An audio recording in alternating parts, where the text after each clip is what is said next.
পাকিস্তানের সাবেক প্রধানমন্ত্রী ইমরান খান ও জেমিমা খান তাদের বিবাহ বিচ্ছেদের জন্য আদালতে হাজির হন। বিচারক ঘোষণা করলেন জেমিমার সম্পত্তির অর্ধেক প্রায় 12,000 কোটি পাউন্ড ইমরান খান পাবেন। কিন্তু ইমরান খান শান্ত গলায় উত্তর দিলেন, আমার কোনো সম্পত্তির দরকার নেই মহামান্য আদালত। এমন উত্তর শুনে বিচারক খুশি হয়ে জেমিমাকে জিজ্ঞেস করলেন, কেন এমন একজন মহান স্বামীর সাথে বিচ্ছেদ চাইছেন? জেমিমার উত্তর ছিল, যদি ইমরান খান লন্ডনে তার সঙ্গে থাকতেন তবে তিনি বিচ্ছেদ করতেন না। বিচারক আরও জানতে চাইলেন কেন জেমিমা পাকিস্তানে থাকতে চান না। জেমিমা বললেন, পাকিস্তানের রাজনীতি তাকে বিপজ্জনক অবস্থায় ফেলে দিয়েছে। তাকে মিথ্যা মামলায় ফাঁসানো হয়েছে, যা তার জন্য নিরাপদ নয়। তারপর বিচারক ইমরান খানের দিকে তাকালেন, জিজ্ঞেস করলেন তিনি কেন লন্ডনে থাকতে চাচ্ছেন না।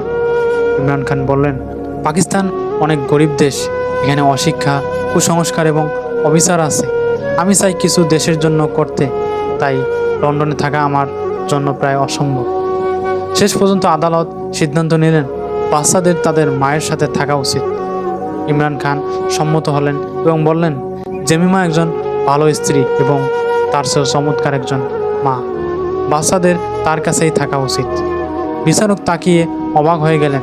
ইমরান খানের পাশে দাঁড়িয়ে হাত মেলালেন। তারপরে বিবাহ বিচ্ছেদের ঘোষণা করা হলো। শেষমেশ জেমিমা ও ইমরান খান একে অপরকে জড়িয়ে ধরে কাঁদতে থাকলেন। ভালোবাসা, সম্মান এবং মানবিকতার এমন উদাহরণ পৃথিবীতে সবসময় দেখা যায় না।